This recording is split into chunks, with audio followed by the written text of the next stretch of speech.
All right, now let's go inside. First things first, we'll go right to the control panel here on your left, and we'll just start left to right, top to bottom. So we got our battery, which is basically going to always show full if you're plugged in. I assume that at the parks you'll have full power. Freshwater tank, probably won't need that either because you'll have water at those parks. But I like to keep a third in there just for safety measures. Black tank, that one is self-explanatory. That has been emptied and sanitized. Gray 1 and gray 2, these are just the same tank, just sensors on each side of the tank. So those have been emptied and sanitized as well.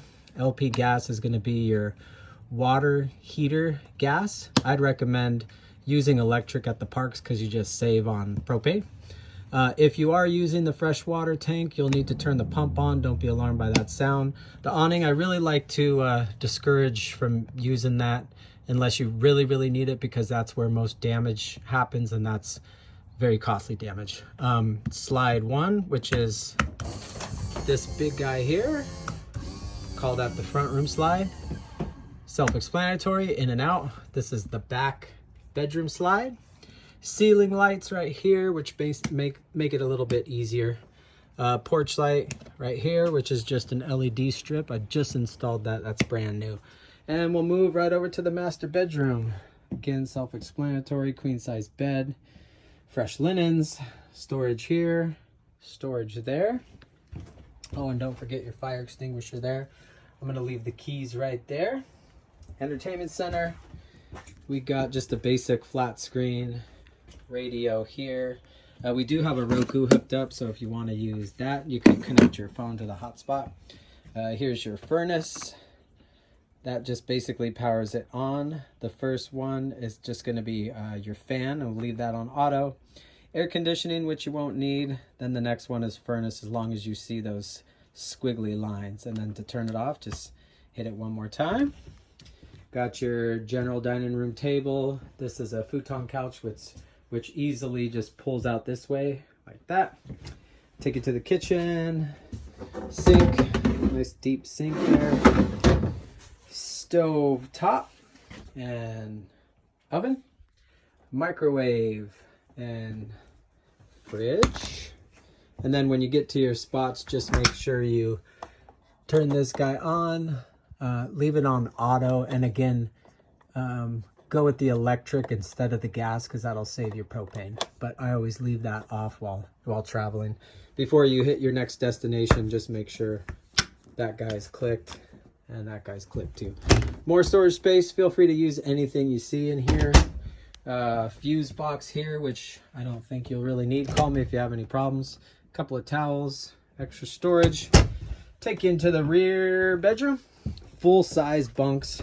These I built for basically can withstand up to 250 pounds each, so they're full size bunk beds, not those RV bunk beds.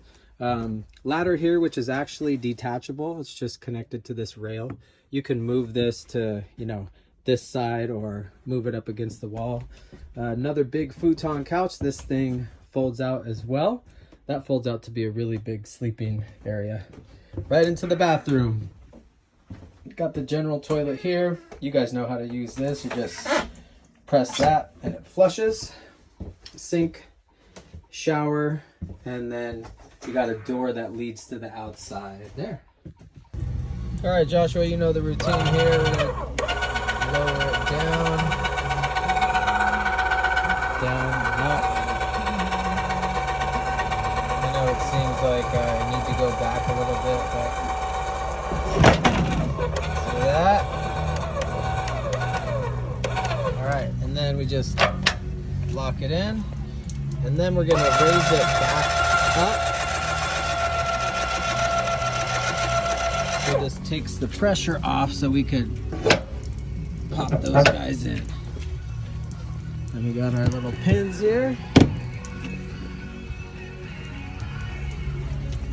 Just pop these in like that. Go around to the other side.